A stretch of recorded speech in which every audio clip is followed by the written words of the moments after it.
Hello global viewers listeners, मैं big boss का super hero स्वामी ओम जी और कोरोना मुक्त भारत आदि 51 वैश्विक संस्थाओं का अध्यक्ष व संस्थापक स्वामी ओम जी, आप लोगों को मैं बताना चाहता हूं कि ये कोरोना का बीमारी बढ़ाने के लिए जिस तरह से देशद्रोही अरविंद केजरीवाल ने अभी शराब के ठेके खोल करके उसमें 70% रेट उसको बढ़ा दिया है, उसका दुष्परिणाम ये हो रहा है कि अभी हमारे पास में बहुत सारी महिलाएं आई हैं जो ये कहती हैं कि ये हमारा पति शराब के नशे में हमारा पैसा छीन करके, बच्चों का जो खाने के लिए हम पैसा रखते हैं वो भी छीन करके ले जाता है, वहाँ शराब की लाइन में लग करके वहाँ पर शराब खरीद लेता है, फिर वहाँ से पी कर आता है, हम लोगों को पीटता है।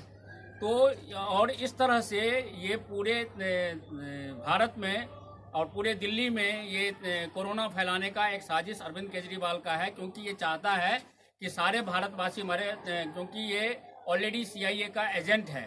मैं आपको ये बताना चाहता हूँ कि दिल्ली में, अरे भाई तुमको यदि पैसे की ज़रूरत ही है तो दिल्ली में इतने सारे चर्च बने हुए हैं, इतने सारे अनाथालय तुमने बना रखे हैं फॉरेन फंडिंग की वजह से, उन सारे चर्चों को, अनाथालयों को बेचो और बेच करके वो सारा पैसा तुम कोरोना के इलाज में लगाओ। उसके लिए शराब की का रेट या शराब की दुकानें खुलवाने की ज़रूरत नहीं है।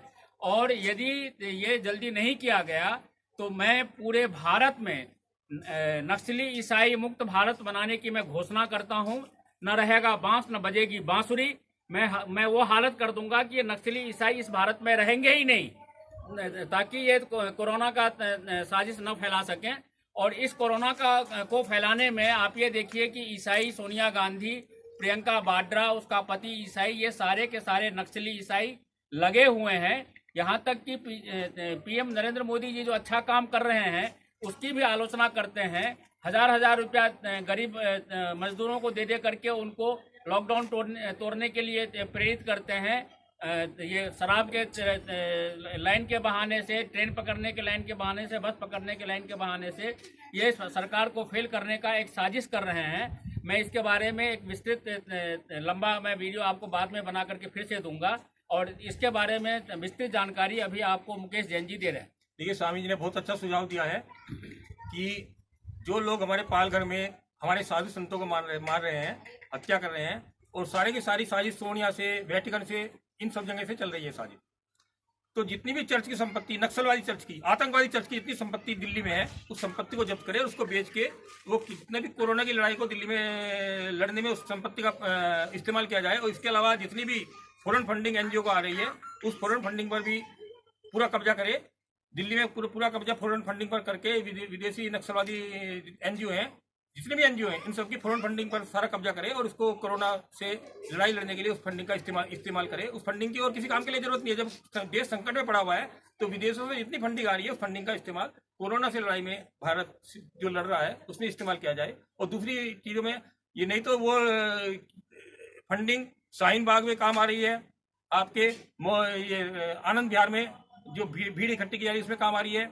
इसके अलावा जो अरब देश हैं उनको भड़काने में उस फंडिंग का इस्तेमाल हो रहा है। उससे उस फंडिंग पर पूरा कब्जा करने से जो देश के खिलाफ ये देशद्रोही नक्सली आतंकवादी, ईसाई आतंकवादी, चर्च के आतंकवादियों का टुकड़े गैंग का जो षड्यंत्र चल रहा है, वो षड्यंत्र भी खत्म होएगा।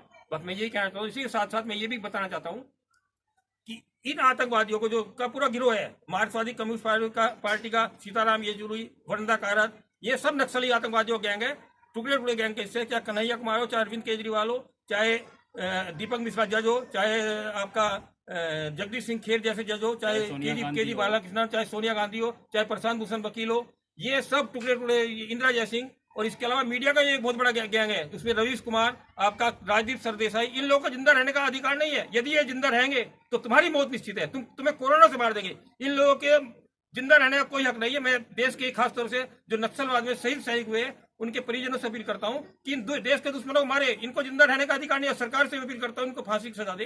भारत माता की जय।